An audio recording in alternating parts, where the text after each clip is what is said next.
On va aborder l'exercice 67 où l'objet est d'étudier certaines quantités qui sont associées aux racines énièmes de l'unité. Donc on vous dit qu'on se place dans la situation aléatoire suivante, on considère l'ensemble des racines énièmes de l'unité et on choisit la loi uniforme sur les éléments de Rn, ce qui revient à piocher de façon aléatoire une racine énième de l'unité. Donc la probabilité de piocher telle ou telle racine de l'unité est la même. Donc je vais déjà appeler Rn, la variable aléatoire, donc dont l'ensemble, dont le support, c'est l'ensemble des racines énièmes de l'unité. Donc la variable aléatoire de support, l'ensemble des racines énièmes de l'unité, alors qu'on peut noter de plusieurs façons différentes. Soit on le note exponentielle 2i capi sur n, où k est compris entre 0 et n-1, première façon de le noter. Mais on peut aussi noter le support oméga à la puissance k, où k est compris entre 0 et n-1. Donc voilà comment on peut noter le support de cette variable aléatoire. Et on va définir trois autres variables aléatoires, l'argument d'une variable aléatoire, d'un élément quelconque de Rn, sa partie réelle, sa partie imaginaire. L'objectif étant de calculer l'espérance de ces trois variables aléatoires. Bon, c'est parti. Donc on a θn qui est égal à l'argument de Rn, mais attention, pris dans l'intervalle 0 de pi, ce qu'il définit de façon unique. Xn, c'est la partie réelle de Rn, et Yn, c'est la partie imaginaire de Rn. Alors c'est intéressant puisque comme Rn suit une loi uniforme sur cet ensemble, ce qui va être intéressant, c'est que comme on connaît parfaitement la loi de Rn, on pourra calculer les espérances de ces trois variables aléatoires en faisant systématiquement référence à la loi de Rn. Bon, allez, c'est parti. On va calculer déjà l'espérance de θn. Donc si j'applique la formule de transfert, comme θn c'est l'argument de Rn, la formule de transfert me dit que c'est donc la somme sur les éléments du support, donc sur les exponentielles pour k variant entre 0 et n-1, de l'argument donc des éléments du support, donc des exponentielles 2i capi sur n, attention avec les arguments compris entre 0 et 2pi, multiplié par la probabilité que Rn soit égal à exponentielle 2i capi sur n. Donc on peut écrire les choses comme ça. Alors après, je ne sais pas si j'écrirai systématiquement les choses comme ça, j'appliquerai la formule de transfert de façon un peu plus mécanique. Donc ça va me donner la somme pour k variant de 0 à n-1 de l'argument compris entre 0 et 2pi, c'est-à-dire 2 capi sur n, multiplié par la probabilité de choisir la racine, la kème, enfin l'oméga à la puissance k, qui vaut 1 sur n, puisque Rn suit une loi uniforme. Donc finalement, on est ramené à 2pi sur n carré multiplié par la somme des k quand k varie de 0 à n-1, c'est-à-dire la somme des n-1 premiers entiers naturels. Ça vaut n-1 fois n sur 2. Donc si on simplifie l'expression, on va récupérer pi n-1 fois n sur n carré. Et si on regarde l'évolution asymptotique lorsque n tend vers l'infini, le numérateur de la fraction est équivalent à n carré, le dénominateur est égal à n carré. Donc notre équivalent, ça va être équivalent à pi lorsque n tend vers l'infini.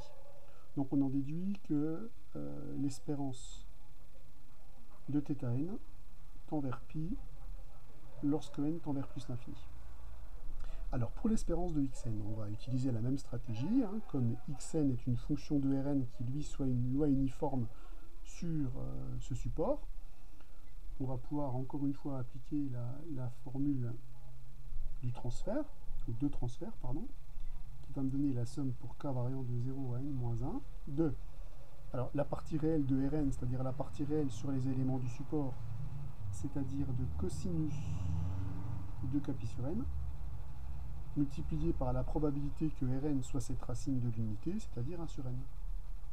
Donc on voit que l'espérance de xn, c'est 1 sur n fois la somme pour k variant entre 0 et n-1 des cosinus de capi sur n. Et pour l'espérance de yn, un raisonnement complètement similaire, permet de dire que c'est la somme, enfin plutôt 1 sur n, de la somme pour k variant entre 0 et n-1 de sinus de 2kπ sur n. Donc le comportement asymptotique, on peut le déduire d'un théorème sur les sommes de Riemann, même si on verra qu'on peut l'obtenir aussi en calculant la somme. C'est juste une petite remarque. Là, on voit une fonction qui est appliquée sur k sur n. Donc ça va tendre, lorsque n tend vers l'infini, par théorème des sommes de Riemann, vers l'intégrale entre 0 et 1 de cosinus 2πx dx, et ceci va tendre, lorsque n tend vers l'infini, vers l'intégrale entre 0 et 1 de sinus de 2πx dx. Ça, c'est parce que ces deux fonctions-là, la fonction qui a t associe cosinus de 2πt, et la fonction qui a t associe sinus de 2πt, sont des fonctions qui sont continues sur 0,1, donc il est bien possible d'appliquer le théorème des sommes de Riemann. Alors si on veut calculer ces intégrales, c'est pas bien compliqué. Par exemple la première ici, l'intégrale entre 0 et 1 de cosinus de 2πx dx. Alors il faut faire attention, c'est la composée d'une fonction avec une fonction affine. Donc ça va être sinus de 2πx sur 2π compris entre 0 et 1. Comme le sinus est nul sur tous les multiples de pi, cette intégrale vaut 0, donc la limite ici vaut 0. Pour l'intégrale avec le sinus, on va être amené à intégrer cette fonction. Quand on intègre cette fonction, on obtient moins cosinus de 2πx sur 2π, toujours pris entre 0 et 1. Donc on va récupérer moins 1 sur 2π, multiplié par, alors une fois qu'on a mis moins 1 sur 2π en facteur, donc on va récupérer cosinus de 2π moins cosinus de 0, qui vaut 0, puisque la fonction cosinus est 2π périodique, donc on récupère ici 0. Donc là, on n'a pas pour l'instant calculé l'espérance de xn et l'espérance de yn, mais on a pu envisager leur comportement asymptotique simplement en appliquant le théorème sur les sommes de Riemann. Néanmoins, le calcul de ces espérances est possible, c'est-à-dire qu'on peut clore ces formules en revenant au calcul des sommes trigonométriques de base. Tout simplement, si je reconstitue l'espérance de xn plus i fois l'espérance de yn, pour me ramener au calcul d'une somme géométrique. Après avoir factorisé 1 sur n, on va récupérer la somme pour k variant entre 0 et n-1 de cosinus de cet angle plus i sinus de cet angle, ce qui permet de reconstituer une exponentielle complexe, exponentielle de 2π sur n. On retrouve le oméga à la puissance k qui est ici, donc on va s'empresser de l'écrire sous cette forme-là pour faire apparaître une somme géométrique. C'est oméga à la puissance k, où oméga c'est le nombre complexe, je ne l'ai pas précisé ici, donc je le précise, c'est exponentielle 2π sur n, qui est un nombre différent de 1 puisque n est supérieur ou égal à 2. Donc la somme des n premiers termes de cette suite géométrique qui va donc nous donner 1 sur n facteur de 1 moins oméga à la puissance n sur 1 moins oméga. Comme oméga à la puissance n est égal à 1 puisqu'on a affaire à une racine énième de l'unité et que oméga est différent de 1, ce qui rend possible l'application de cette formule, on récupère que cette expression est nulle.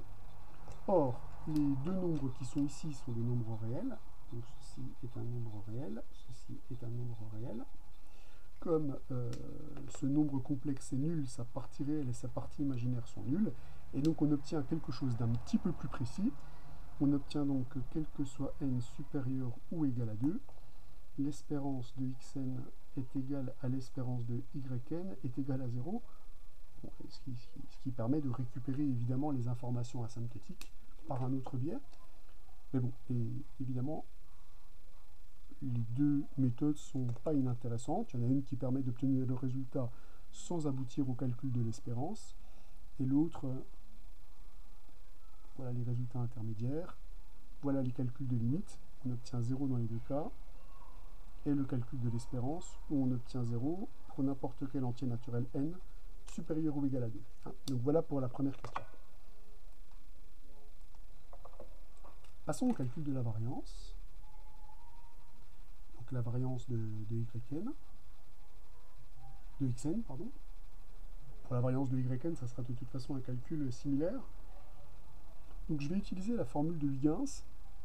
Je vais dire que c'est l'espérance de xn au carré moins l'espérance de xn, le tout au carré. Comme on vient de démontrer que la variable xn est centrée, ça va juste nous donner l'espérance de xn au carré. Ou encore, si on remonte à la variable aléatoire de départ, c'est aussi l'espérance de la partie réelle de Rn au carré. Donc on peut le voir sous cette forme-là, toujours dans le but d'appliquer la formule de transfert. Alors si on applique la formule de transfert, on va récupérer quoi? On va donc récupérer que l'espérance de xn au carré, c'est l'espérance de cette variable aléatoire au carré. C'est donc la somme pour k variant entre 0 et n, donc de la partie réelle de oméga à la puissance k au carré, c'est-à-dire cosinus de 2kπ sur n au carré, multiplié par la probabilité que Rn soit égal à oméga à la puissance k, c'est-à-dire 1 sur n. Donc on est encore une fois amené à calculer une moyenne. 1 sur n se factorise. On est donc ramené à calculer la somme pour k variant de 0 jusqu'à n-1, pas n, des cosinus de kπ sur n au carré. Alors l'exercice donc se ramène au calcul d'une somme trigonométrique. Ce qui pose problème, c'est le terme en puissance ici, le produit de fonction trigo. On sait que dans ces cas-là, c'est exactement la même chose pour les calculs de somme, pour les intégrales. Il faut linéariser l'expression multiplicative. Pour ça, on va utiliser les formules trigo de base. On sait que cosinus de 2θ, c'est 2 cosinus de θ au carré moins 1, ce qui permet de linéariser directement en écrivant que cosinus carré, c'est 1 plus cosinus de 2θ sur 2. Donc on obtient que la variance de xn va donc être égale à 1 sur n, multiplié par la somme pour k variant entre 0 et n-1 de cette expression-là où θ est remplacé par 2kπ sur n. Donc je vais mettre en facteur le 2, et il va me rester donc du 1 plus cosinus de 4kπ sur n. Si on applique maintenant la linéarité de la somme, on va récupérer donc 1 sur 2n, facteur de la somme des 1 pour k varie entre 0 et n-1, donc n, plus la somme pour k variant entre 0 et n-1 des cosinus de 4kπ sur n. Voilà ce qu'on obtient. Alors, finalement, si on arrive à calculer cette somme-là, le problème est réglé. Pour ça, je vais utiliser le même genre de stratégie que tout à l'heure, puisque maintenant, on n'a plus une expression multiplicative.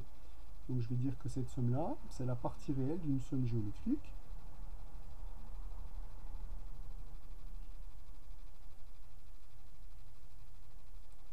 C'est la partie réelle de la somme pour k variant entre 0 et n-1 des exponentielles 4i kπ sur n.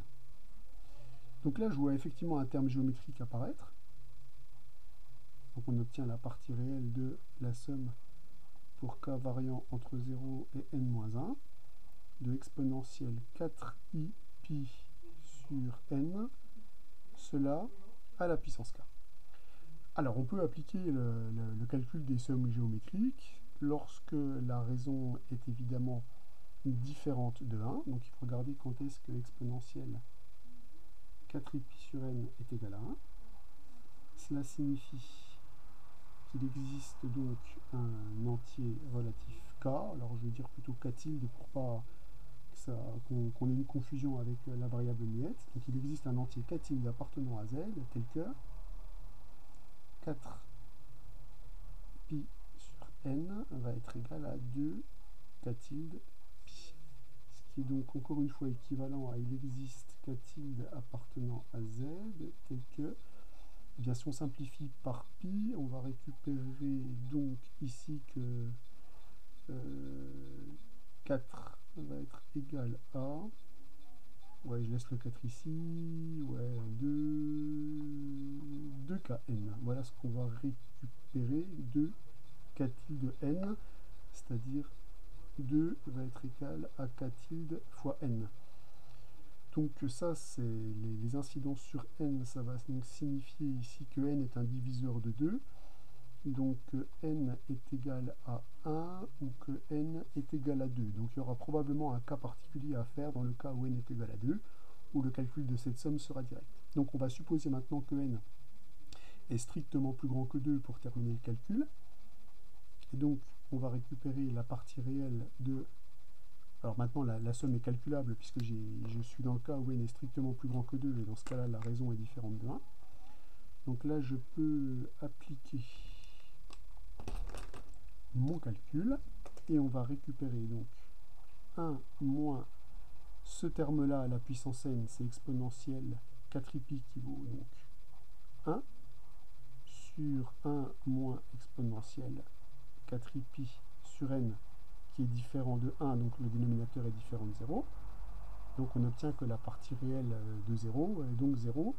Donc on obtient que cette somme est nulle. Donc on obtient au final que comme cette somme est nulle, la variance va être égale à n fois 1 sur 2n va être égale à 1 demi. Alors qu'est-ce qui se passe maintenant si n est égal à 2?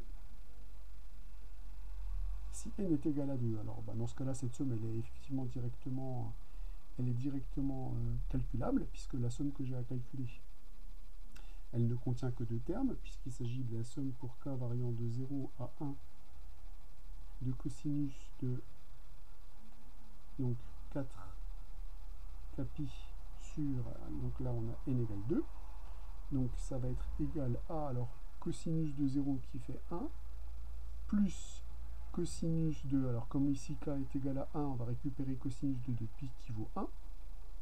Donc dans ce cas-là, cette somme, elle est égale à 2.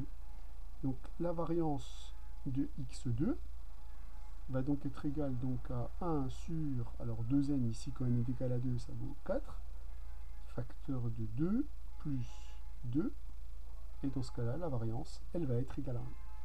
Donc là, on a un résultat différent selon que n soit égal à 1, à 2 ou n strictement plus grand que 2. Donc ça vaut 1 si n est égal à 2, et ça vaut 1 demi si n est strictement plus grand que 2. Donc voilà pour la variance de cette variable aléatoire. Alors il nous reste une dernière question, c'est la dernière question, la dernière des questions de cette année scolaire. Les variables aléatoires xn et yn sont-elles indépendantes? On pourrait s'attendre à une question horriblement difficile. Malheureusement, on ne va pas terminer l'année sur une question très très difficile. Mais c'est l'occasion pour moi de sortir le compas pour faire un dernier cercle trigonométrique qui sera presque la morale de cette année. Tu as une question de trigo, tu fais un cercle trigo. Donc je fais mon petit cercle trigo pour regarder où se répartissent les racines énièmes de l'unité, et je voudrais savoir si l'abscisse et l'ordonnée de ces fameuses racines énièmes de l'unité, elles sont a priori indépendantes. Donc moi je ne vais pas me placer à n'importe quels endroits, je vais me placer déjà à un endroit où je suis sûr qu'il y a une seule racine de l'unité qui va correspondre à ça, donc cette racine de l'unité. Donc ça correspond à x, n est égal à 1, et la probabilité de cet événement, puisqu'il n'y a qu'une seule racine de l'unité qui peut avoir comme abscisse 1, elle est égale à 1 sur n, étant donné ce qu'on a dit dans l'énoncé. Et ensuite, je vais juste faire une rotation d'angle de pi sur n, et je vais regarder la probabilité que yn soit égal à sinus de pi sur n. Alors que vaut cette probabilité? Alors, en fait, ça dépend. Ça va dépendre de n, puisque des racines de l'unité dont l'ordonnée est égale à sinus de 2pi sur n, il peut y en avoir 2, il ne peut pas y en avoir plus, puisque comme les arguments sont compris entre 0 et 2pi, il y a 2 endroits où on peut avoir une racine de l'unité qui admet cette ordonnée. Alors évidemment, ça va dépendre des valeurs de n, puisque je sais que oméga, ça, à coup sûr, c'est une racine énième de l'unité. Par contre, son symétrique par rapport à l'axe des ordonnées, bah, ça va dépendre de n. Donc en fait, cette probabilité, il y a deux cas. Soit oméga est une racine de l'unité et son symétrique par rapport à l'axe des ordonnées est aussi une racine de l'unité. Dans ce cas-là, on aura comme probabilité pour cet événement 2 sur n. Et si oméga est une racine énième de l'unité et que son symétrique ne l'est pas, dans ce cas-là, on aura comme probabilité 1 sur n. En tout cas, une chose est sûre, c'est que ces deux probabilités sont clairement strictement positives. Par contre, si vous regardez la probabilité de l'intersection de ces deux événements, xn est égal à 1, inter, yn est égal à sinus de 2π sur n. Il est clair que ça, cet événement est impossible, puisqu'il n'y a aucune racine énième de l'unité qui vont avoir respectivement une ordonnée égale à ce sinus et une abscisse égale à 1. Donc la probabilité de cet événement, elle est égale à 0. Alors que si vous considérez le produit des probabilités des événements qui leur sont associés, c'est clair que cette probabilité, elle ne va pas faire 0, puisque cette probabilité, elle est soit égale à 1 sur n carré, soit égale à 2 sur n carré. Dans tous les cas, on va avoir ici un terme qui va être strictement positif. Moralité, on peut bien conclure que la variable aléatoire xn et la variable aléatoire yn, ces deux variables aléatoires, ne sont pas indépendantes.